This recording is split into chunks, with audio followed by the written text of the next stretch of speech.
Korra 5 was already burning when Warlord Kron reached his command deck. He had been asleep 3 minutes ago.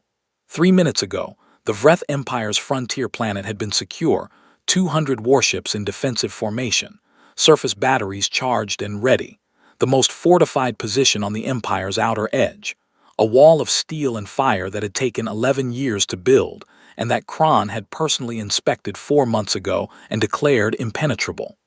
3 minutes ago, everything had been exactly as it was supposed to be. Now Korra 5 was burning, and Kron stood at his forward viewport with his hands gripping the railing in front of him and watched his impenetrable wall come apart like wet paper in a storm. And the sound coming through the ship's external audio feed was a sound he had never heard in 40 years of warfare, the sound of 200 Vreth warships screaming at once. "Report," he said. His voice came out steady. He was proud of that. "Human fleet," said his tactical officer Brev, and the specific quality of Brev's voice, tight, controlled, with an undertone of something that in 30 years of serving under Kron had never been there before, told Kron everything he needed to know about how bad the report was going to be before it arrived. "How many?" 43 vessels, Warlord." Kron turned from the viewport. 43. "Yes, Warlord." He turned back to the viewport. 200 Vreth warships. 43 human vessels. The math was not complicated. The math was, in fact, the most straightforward calculation in military history, and it said that what he was watching was impossible. He watched it anyway, because it was happening regardless of what the math said, and Kron had not survived 40 years of warfare by refusing to look at things that didn't fit his framework. The human fleet had come out of jump at point-blank range, not at the system's edge where jump emergence was standard, where defensive formations could track and intercept, but inside the defensive perimeter between the orbital platforms and the surface. In the specific blind spot that Kron's tactical team had identified as a theoretical vulnerability 2 years ago, and had dismissed because no drive technology in the known galaxy could execute a precision jump at that range without tearing the ship apart. The human drive technology, apparently, could.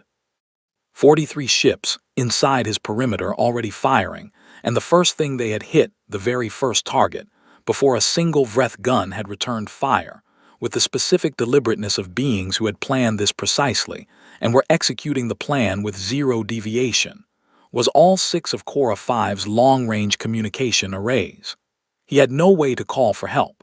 He had understood that in the first 30 seconds. He understood now, watching the burning planet and the burning ships and the 43 human vessels moving through his formation like they owned it, that the communication arrays had not been the first target because the humans were afraid of reinforcements. Reinforcements would take 6 hours minimum. This would be over long before 6 hours. The communication arrays had been the first target because the humans did not want anyone to see this until they were ready for the galaxy to see it. That thought was the one that finally put fear in Warlord Kron's chest, not the ships, not the casualties, not the burning planet. The thought that they had planned this down to what the galaxy would be allowed to witness, and when. He picked up the command channel. "All ships," he said, still steady, still proud of the steadiness. "Concentrate fire on," he stopped. On his tactical display, 43 human ships had just done something that his tactical display did not have a classification for. They had split. Not into 2 groups, not into flanking elements in any configuration that matched known human tactical doctrine. They had split into a formation that looked, on the display, like nothing so much as a closing fist, 12 ships driving straight at the center of his formation, the remaining 31 curving simultaneously outward and around, encircling, positioning. He had seen encirclement tactics before. He had executed them himself, 11 times in his career. He knew how they worked and he knew how to counter them, and he opened his mouth to give the counter-order. And then the 12 ships at the center opened fire, and the counter-order died in his throat because what came out of those 12 ships was not what he expected, and he needed 3 full seconds, 3 seconds that cost him 4 more warships, to understand what he was seeing. They were firing in a linked pattern. Not coordinated fire, which was standard. Not ships targeting independently and striking in sequence. Linked. As though the 12 ships were not 12 separate weapons platforms but a single organism, their targeting systems merged. their fire solutions calculated collectively, each shot placed not to maximize damage from that ship's position, but to maximize damage from the combined position of all 12 simultaneously. The effect on his formation was not the effect of 12 ships firing. It was the effect of something larger, something that moved through his defensive line not at individual points, but in a continuous wave, exploiting angles that no single ship could have created, and that 12 independently operating ships should not have been able to create either. He watched 4 of his ships go dark in 11 seconds. Warlord. It was General Saya, his senior advisor, appearing at his elbow with the expression of a being who had been awake for this entire thing, and had been watching it on his own display, and had arrived at conclusions that he needed to share immediately.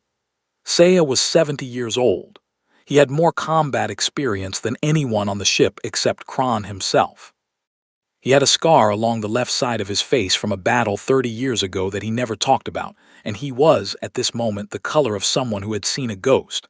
"They've done this before," Saya said, not a question, a statement, delivered with the flat certainty of a being reporting a fact that he could not soften.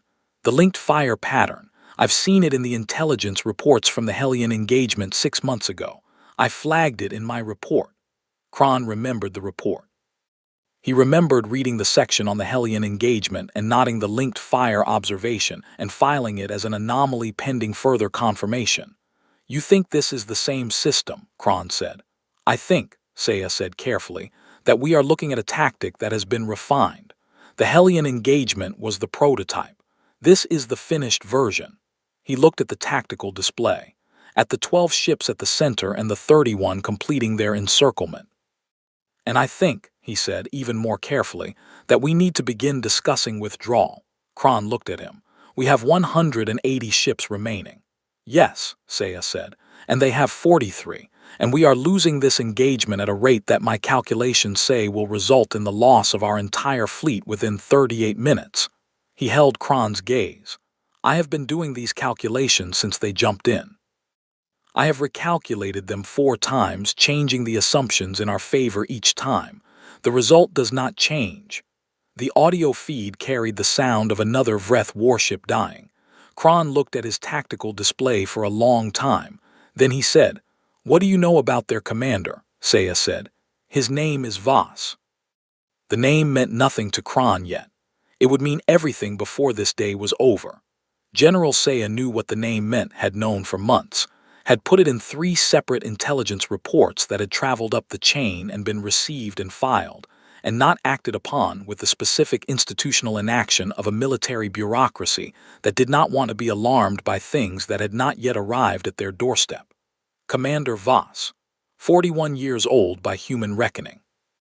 18 years of service in the Earth Unified Fleet, the last 6 of which had produced a record that Saya had spent considerable time studying, because the record was, by any objective measure, the most extraordinary individual combat record in the human fleet's history. Not because of the number of engagements. Other human commanders had fought more battles.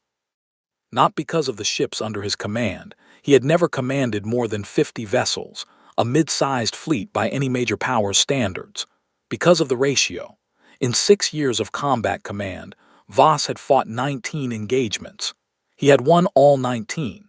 Not narrowly, the average margin of his victories, measured in surviving enemy vessels versus surviving human vessels, was the kind of number that looked like a data error until you checked it 4 times and confirmed it was real. He had never lost a ship he didn't intend to lose. That last detail was the one that stayed with Saya, the one he had flagged in his first report, and that had not received the attention it deserved. Never lost a ship he didn't intend to lose. Saya had spent 3 weeks trying to find the exception. There wasn't one. In 19 engagements, every human ship that had been destroyed in Voss's command had been destroyed as part of a deliberate tactical sacrifice, positioned to take a hit that protected something more valuable, expendable in the plan's architecture, destroyed on purpose. Not lost. Used. The distinction was the thing.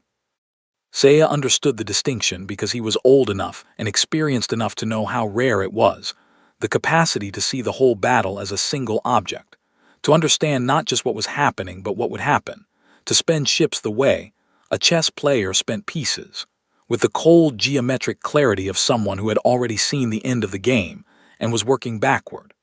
The 43 ships below him were not 43 independent weapons platforms following a tactical doctrine. They were one instrument in one set of hands, and those hands knew exactly what they were doing. Pull up his service record, Kron said. Saya already had it on his tablet. He handed it over. Kron read in silence for 90 seconds. The audio feed continued. 3 more ships, Kron read. Then he said, without looking up from the tablet, 6 years. Yes, 19 engagements. Yes, no losses. No unintended losses, Saya said. The distinction matters. Kron looked up. Why is he here? He said. Why is a commander of this capability leading a 43-ship strike on a frontier planet? This is not a target that requires him. This is not a strategic objective that justifies his deployment. He should be commanding something larger, something more significant.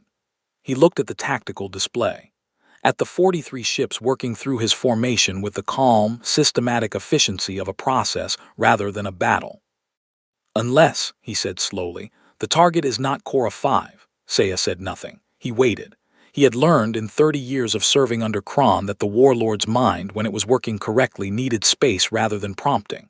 Unless, Kron said, the target is the 200 ships, the largest concentration of Vreth military power on the frontier. Unless this entire engagement is designed not to take a planet but to remove a fleet. He looked at Saya. How long has this been planned? The jump-in point, Saya said. The precision of it, the targeting of the communication arrays first, the linked fire system, this is not something developed in weeks. This has been planned for months, possibly longer. How much longer? Saya hesitated. My assessment, he said carefully, is that this specific engagement has been planned since the Hellion engagement 6 months ago. Voss used Hellion to test the linked fire system. He used the data from Hellion to refine it. He then identified the highest value target it could be used against. He paused. Us. Kron looked at him for a moment. Then he looked at the viewport, at Korra 5 still burning, at his fleet now down to 162 ships, still being systematically taken apart by 43 human vessels that were operating with a coherence his tactical team had no counter for. Give the withdrawal order, he said. It was the hardest order of his career. He gave it anyway because Saya was right and the math was the math, and 40 years of warfare had taught him that the commanders who survived long enough to learn from their defeats were the ones who recognized a defeat while there was still something to save. All ships, he said into the command channel. Break contact. Emergency jump. Rendezvous at, he gave the coordinates. Home. He was going home because there was nothing else left to do. The last thing he heard before his ship jumped was Voss's voice on the open channel, calm, unhurried, carrying with absolute clarity across the screaming of dying ships and burning engines. 3 words. Korra 5 is ours. Then the jump took him, and Korra 5 was gone, and Kron stood in the sudden silence of hyperspace and understood, with the complete, cold certainty of a man who had just looked at something true and could not unlook at it, that this was not the end of anything. It was the beginning. Admiral Tev had not slept in 31 hours when the emergency session of the Galactic Council convened, and he was glad of it. The exhaustion had burned away everything that wasn't essential, and what was essential right now was watching and recording and understanding, because someone needed to understand this and put it in language that the galaxy could use. He was the Galactic Council's senior military observer, a position he had held for 14 years, a position that had, in 14 years, required him to observe and record and report on 11 separate military conflicts involving 12 different species. He had never, in 14 years, called an emergency session himself. He had called this one. He sat at the observer's table in the Grand Council chamber and watched 47 species representatives try to process information that their frameworks were not built to contain, and he thought about Korra 5. And about the data that his long-range observation posts had managed to capture before the human fleet had taken down the communication arrays, and about what that data meant when you looked at it carefully enough. The chamber was louder than he had ever heard it. Not in volume, species that communicated in sound were speaking at normal levels. Species that communicated in other modes were doing so with their usual restraint. The loudness was of a different kind. It was the loudness of 47 civilizations revising their understanding of something simultaneously, and the friction of that revision filling the room. How is this possible? That was Ambassador Finn of the Soren Collective, directing the question at Tev because Tev was the one who had called the session, and therefore the one expected to have answers. A fleet of 43 vessels defeats a fleet of 200, 196 at full strength, Tev said. By the time of Warlord Kron's withdrawal, the Vreth fleet numbered 162. They lost 34 ships in the opening phase. They withdrew with approximately 90 vessels. Remainder were destroyed or disabled in the pursuit phase. A silence. Pursuit, said Representative Gar of the Velhenak, with the specific tone of a being for whom that word had just landed in a new way. They pursued the withdrawal. Voss split his fleet at the moment of the Vreth withdrawal, Tev said. 12 ships held Korra 5. 31 pursued the withdrawing Vreth fleet for approximately 4 hours before breaking off. He paused. The pursuit cost the Vreth an additional 22 vessels. Another silence. Longer. So, said Ambassador Finn, doing the mathematics that everyone in the room was doing. From 200 ships, the Vreth lost 112, Tev said, confirmed destroyed or captured. The remaining fleet, approximately 88 vessels, withdrew to the Vreth home system. He let that land. Human losses in the engagement were 4 ships. All 4 appear to have been deliberate tactical expenditures rather than unintended losses. My analysis team is still working through the engagement data. The chamber absorbed this in the specific way of beings who were hearing numbers their instincts told them could not be correct and whose instincts were wrong. 4 ships, said Representative Gar, against 112. Yes. This is not a military engagement, said Councillor Rivav of the Soren Collective, ancient, precise, the oldest voice on the council, the being who had stood in this chamber 30 years ago and delivered a warning that was now, Tev thought, being vindicated in the most comprehensive and uncomfortable way possible. This is a demonstration. Every head in the chamber turned toward her. She did not look at them.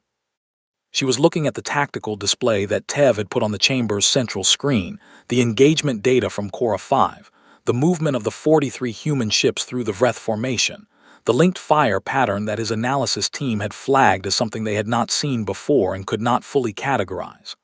A demonstration, she said again, of capability, calculated to be witnessed, calculated to produce exactly this room, exactly this conversation. She looked at Tev. They took down the communication arrays first, she said. Why? To control the information, Tev said. To ensure that the only record of the engagement was the record they allowed to be made. And the record they allowed to be made, Ravas said, is the one your observation posts captured, which is the record they knew your posts would capture because they know where your posts are. The room was very still. They chose what we would see, Ravas said. And what they chose to show us is a commander with 43 ships systematically dismantling a fleet of 200. She looked at the display. Because they want us to know what 43 ships can do. They want every military power in this chamber to sit with that number and understand what it implies about what a larger force can do. She turned back to the room. The target was never Korra 5. Everyone already knew it. Hearing it said made it more real. Then what is the target? Said Ambassador Finn. Rival looked at him. Memory, she said. They want us to remember, all of us. They want this room to exist, and to carry what happened at Korra 5 forward into every military calculation every species in this chamber makes from this day forward. She paused. And they want the Vreth to come to the table, because Korra 5 was not the opening move. Korra 5 was the consequence of the opening move, which happened 30 years ago, and which this council chose not to address.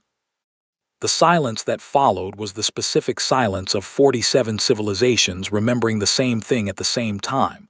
30 years ago, the human colony of Harmon's Ridge, 50,000 people, the Vreth Empire, the councils in action.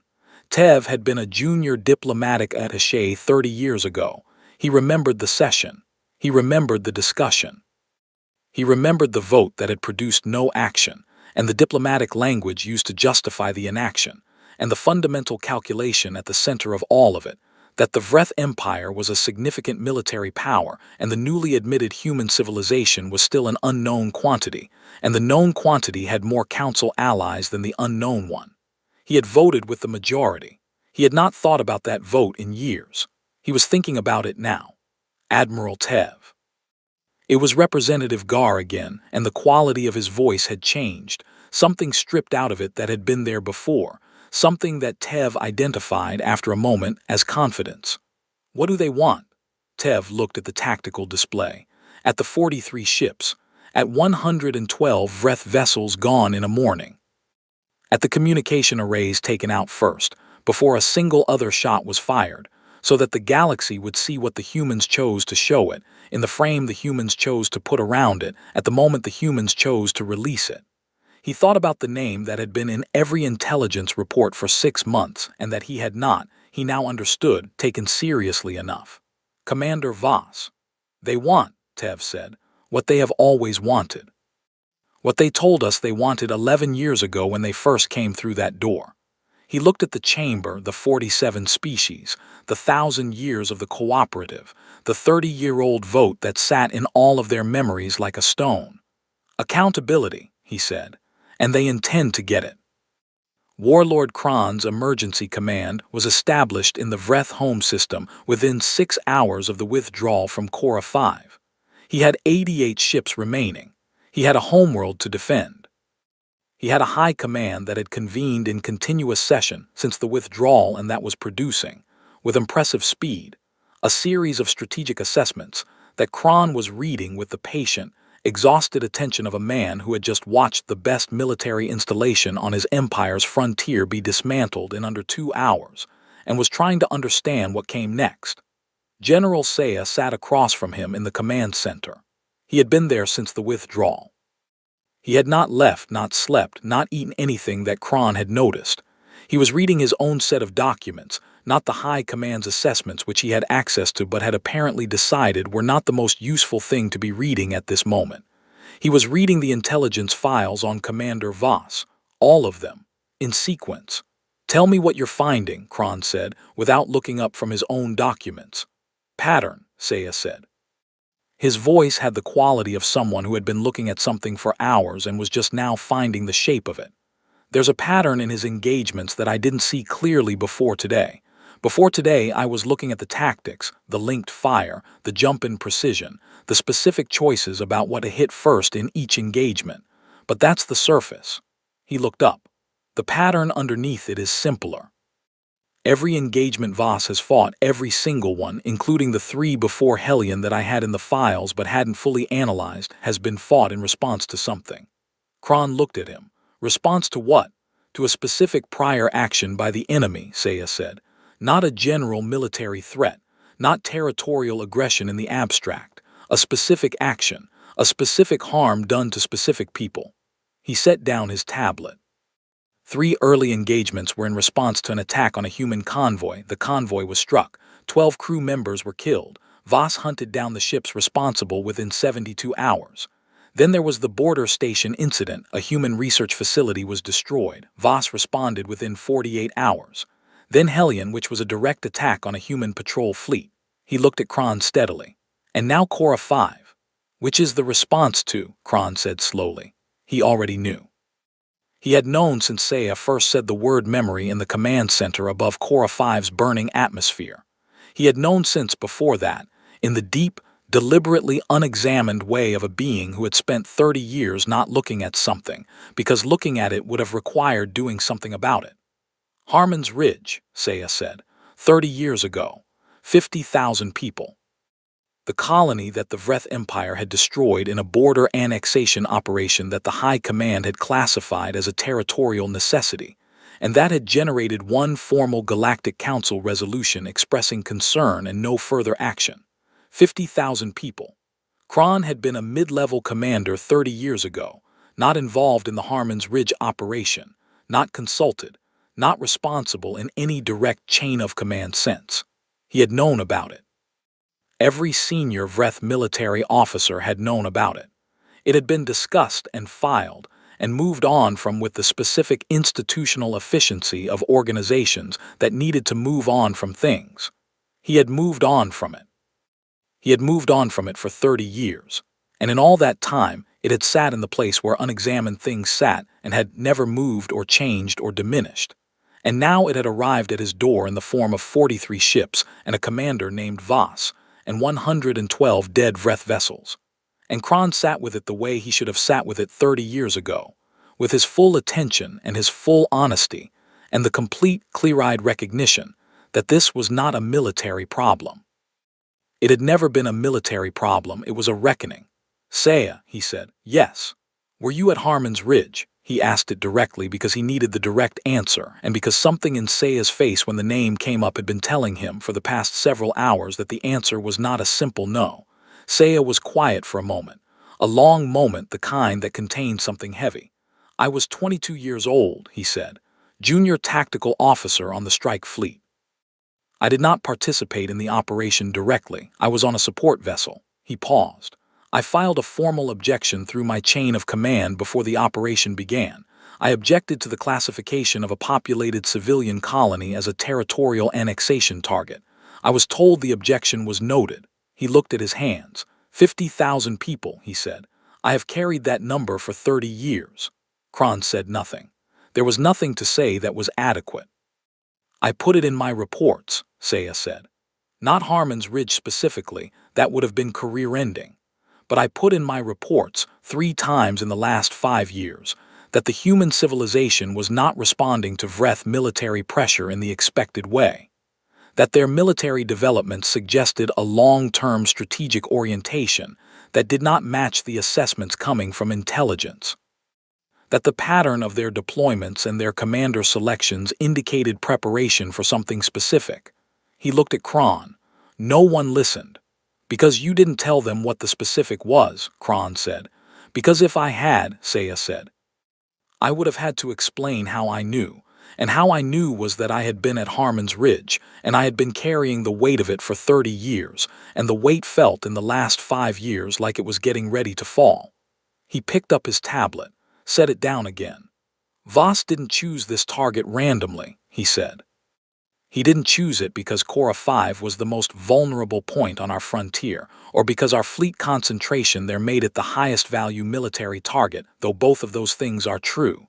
He chose it because it is the most visible thing he could destroy, the thing that the galaxy could watch and understand and remember." He looked at Kron.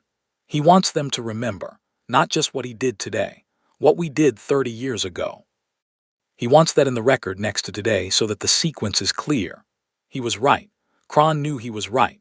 He had known it in the deep unexamined way since the open channel above Cora 5, since those 3 words, "Cora 5 is ours." Since the communication arrays going down first, the frame being set before the picture was painted. "What does he want from us?" Kron said. "Not what does the human government want, not what are the diplomatic parameters of a negotiated outcome. What does Voss want, personally, the commander who had spent how long exactly? How long had this specific plan been in motion? 6 months since Hellion, where the linked fire was tested, but the preparation for Hellion had begun before that. And the preparation for that, how long has he been building toward this?" Kron asked. Saya picked up his tablet, looked at it. "The earliest intelligence indicator I can find," he said slowly, "that I can now in retrospect connect to a deliberate preparation for this engagement," he paused, "is 14 years ago." Kron stared at him. "He has been planning this engagement for 14 years, Saya said. Building the tactical systems, the command relationships, the fleet cohesion, the jump precision, all of it, piece by piece over 14 years pointed at this." He looked at Kron. "And he has done it in full view of our intelligence services, who watched every piece of it arrive and did not see what it was because they were not looking for a response to Harmon's Ridge. They were looking for a military threat. What they were watching was something older than a military threat." He set down the tablet. "He has been patient," he said. "He has been extraordinarily, almost incomprehensibly patient." Kron looked at the tactical display, at the 88 ships he had left, at the home system, the planet below, the population, the 300 years of Vreth civilization that had built this empire, and that was now sitting behind a fleet of 88 ships facing a commander who had spent 14 years being patient, and had just spent 2 hours being something else entirely. He made the decision that he had known, for the past 6 hours, he was going to make. He just needed to arrive at it honestly, through the full weight of what it meant, rather than arriving at it as a calculation. "Open a channel to Commander Voss," he said. The channel took 4 minutes to establish. 4 minutes in which Kron sat in his command center and thought about 30 years and 50,000 people, and the weight of things that had never been fully looked at, and about his empire, and about the 88 ships between his homeworld and the commander who had been patient for 14 years. Then the channel opened and he spoke. "Commander Voss," he said, "my name is Warlord Kron. I am the supreme military commander of the Vreth Empire. I am speaking to you directly without intermediaries because I believe this conversation requires directness." He paused. "I want to speak to you about Harmon's Ridge." A silence on the channel. Not static, the channel was clean, clear, open. Simply silence on the other end in which Kron could hear nothing and from which he could read nothing, and which extended long enough that he began to wonder if the silence was itself a response. Then Voss spoke. His voice was not what Kron had expected. He had expected cold, the coldness of a commander who had spent 14 years building toward this and had spent 2 hours executing it with mechanical precision. What he heard was something different. Not warm, not soft, not forgiving, but not cold either. Measured. The voice of a man who had thought about what he was going to say for a very long time and had arrived, through long thought, at something he could say honestly. "Warlord Kron," Voss said, "I've been expecting this call." "I imagine you have," Kron said. "I want to tell you something," Voss said, "and I want you to hear it as the factual statement it is, not as a negotiating position or a threat. Are you ready to hear it?" "Yes." "Harmon's Ridge is the reason I joined the fleet," Voss said. "I was 8 years old when it happened. My family was not on the colony. We were not directly affected in any way that would give me a personal claim to this. I am not here for personal revenge." He paused. "I am here because 50,000 people were killed on a world that my civilization had built, and the galaxy's governing body expressed concern and took no action, and the civilization responsible suffered no consequence. And I decided, when I was 8 years old and then again when I was 12, and then again when I was 18 and joining the fleet, that consequence was not optional. That a galaxy in which that kind of action carries no consequence is a galaxy in which the action will happen again. And again." Another pause. "I have spent 14 years making sure that when the consequence arrived it was unmistakable, not disproportionate. I have not harmed a single civilian on Cora 5 or in any engagement in my career, and I do not intend to. But unmistakable, impossible to file away, impossible to respond to with another resolution expressing concern." His voice was steady throughout, no anger in it, something harder than anger, certainty. "Warlord Kron," he said, "I did not call your homeworld a target. I have the capability to threaten it. I am choosing not to because that is not what this is about. What this is about is the record. The 30-year record that ends with Cora 5 and the new record that begins after this conversation." "What does the new record look like?" Kron said. "That's your question to answer," Voss said. "Not mine. I have done what I came to do. The Vreth Empire's frontier fleet is neutralized. Cora 5 is under human administration pending resolution. The galaxy has seen what happened today and will remember it." He paused. "What comes next depends on what the Vreth Empire does with the memory." Kron was quiet for a long moment. "My general," he said finally.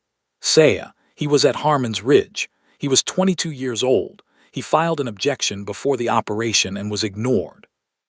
"I know," Voss said. "His objection is in the record. I've read it." "He has carried it for 30 years, Kron said. "What he carried is his," Voss said. "What the Empire carries is different." "Yes," Kron said. He had known that before he said it. He said it because it needed to be said, because there was a difference between knowing something and putting it into words that traveled through a channel and became part of the record. And the record was what Voss had said this was about, and Kron was not going to pretend otherwise. "We will come to the table," Kron said. "Under Galactic Council oversight. Full terms. War Crimes Tribunal reparations accountability for Harmon's Ridge." He paused. "Not because you have 88 ships at my border. You would have gotten a different answer 30 years ago if the math were the same." He looked at Saya, sitting across from him, very still, reading nothing, just present. "Because it's right," he said. "Because it was always right and we did not do what was right and now we are going to. The channel was quiet for a moment. Then Voss said something that Kron had not expected and would carry for the rest of his life. "I know," Voss said, not triumphant, not cold, something quieter. The voice of a man who had been certain for 14 years that this day would come and who was not, now that it was here, taking any particular satisfaction in the arriving. Just acknowledgement, honest and clean. "Transmit your formal ceasefire acceptance to the Galactic Council," Voss said. "I'll be in contact with Admiral Tev. We'll build the framework together." "Together," Kron repeated. "Yes," Voss said. "That's how this ends, together, or it doesn't end at all." The channel closed. Kron sat for a moment. Then he looked at Saya. Saya was looking at the wall. His face had the expression of a being who had spent 30 years carrying a weight and had just felt some part of it shift, not lifted, not gone, but different. Changed in shape by the fact of the thing finally being named, finally being in the record, finally existing in the world as something acknowledged rather than something buried. "Saya," Kron said. Saya looked at him. "You were right," Kron said. 30 years ago, you were right." Saya said nothing for a moment. Then he said, "It doesn't help the 50,000. "No," Kron said. "Nothing helps the 50,000, but it's still true." He stood. "Help me write the ceasefire transmission." Saya picked up his tablet.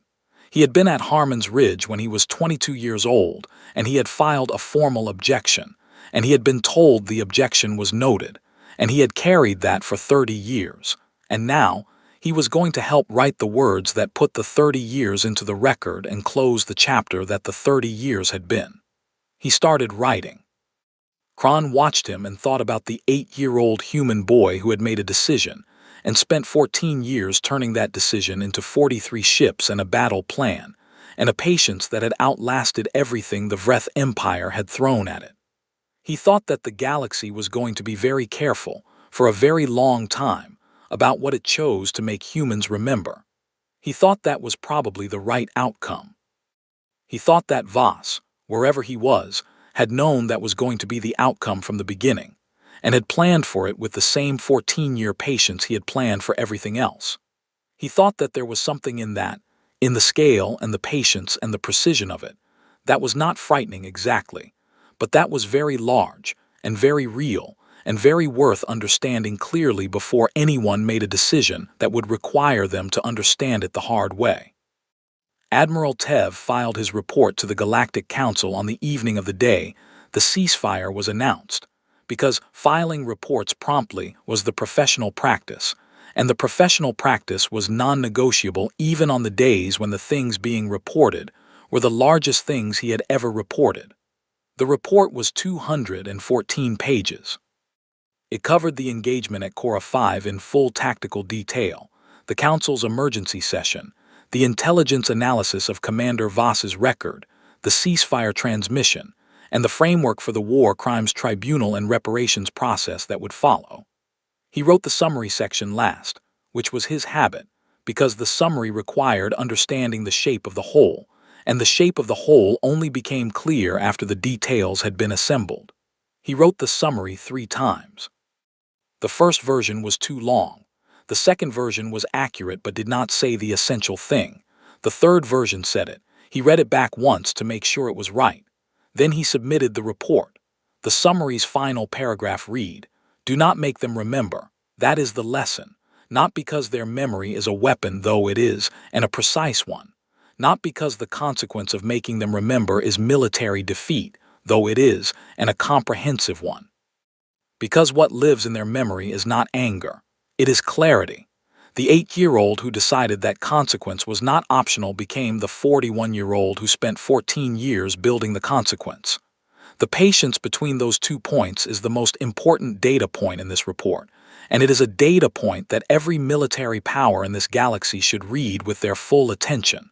They do not react. They respond. The distance between those 2 words is 14 years of deliberate, patient, precise preparation. They will not be goaded. They will not be deterred. They will not be satisfied with symbolic action or diplomatic expressions of concern. They will wait, and they will build, and when they are ready they will arrive with exactly enough force to accomplish exactly what they came to accomplish, not more and not less, with a precision that leaves the galaxy no option but to watch and understand. The Vreth Empire will come to the table. The tribunal will proceed. The reparations will be paid. Harmon's Ridge will be in the record. These are not outcomes that Commander Voss fought for.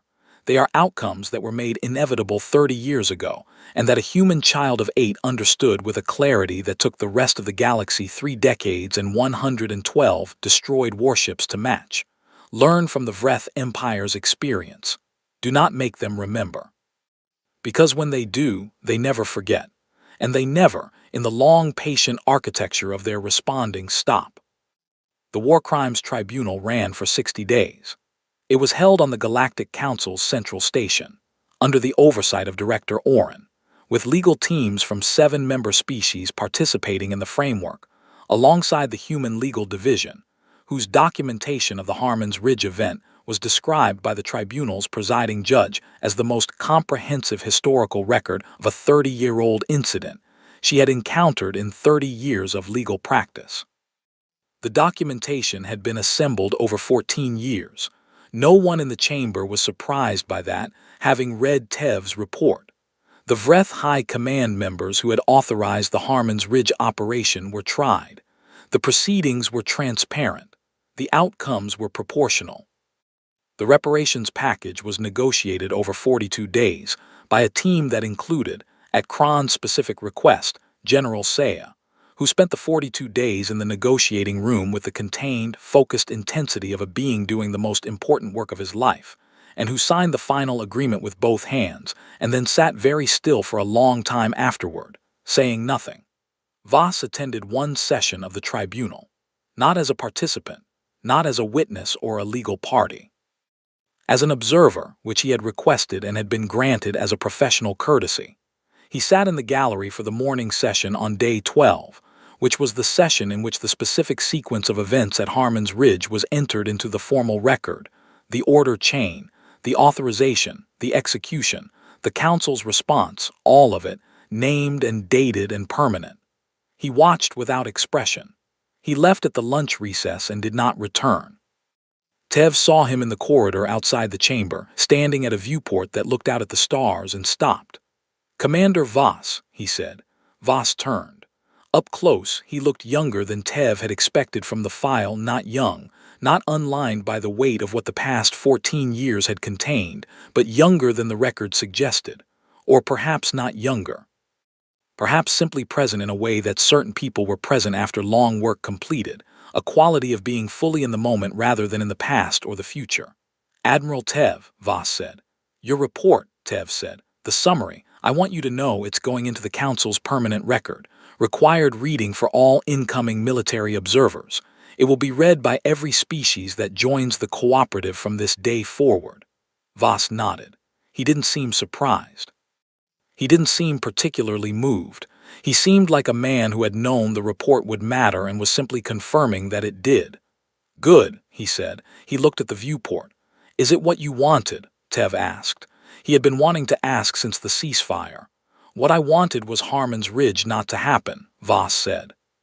He said it without bitterness, not the absence of bitterness which would have implied suppression, but the genuine absence, the tone of a man who had made peace with the thing he could not change and focused the weight of it into the thing he could.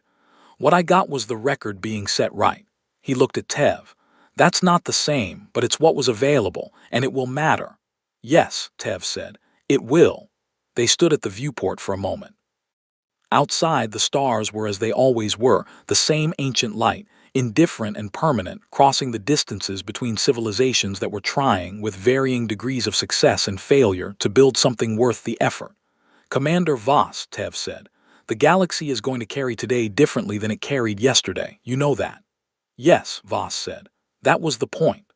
"Are you satisfied with what it's going to carry?" Voss thought about it. Not performing the thought, genuinely thinking, in the way of a man who had spent 14 years being precise, and had not stopped being precise now that the 14 years were done. "It's going to carry the right thing," he said. "That every action has a consequence. That patience is not passivity.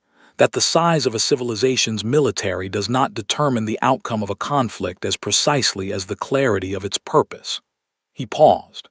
"And it's going to carry the thing I most wanted it to carry." "Which is," he looked at the stars. "That the 8-year-old was right," he said.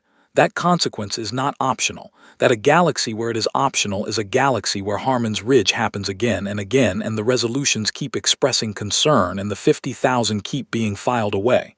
He turned from the viewport. That galaxy doesn't have to be the one we have, but someone has to make the choice. He looked at Tev directly. I made mine. Other people will make theirs. The record exists now. The record will do the rest. He walked back toward the tribunal chamber, and Tev watched him go and then turned back to the viewport and the stars, and thought about the report he had written, and about the last line of it, and about the truth of that line, and about what it meant that the truth of it had been made permanent today, in a chamber 60 light-years from Harmon's Ridge, 30 years too late and exactly on time. Do not make them remember. He thought every species in the galaxy would read those words differently now. He thought that was the right outcome. He thought Commander Voss, walking back into the tribunal chamber at the age of 41 with 14 years of patience completed and the record finally right, would agree.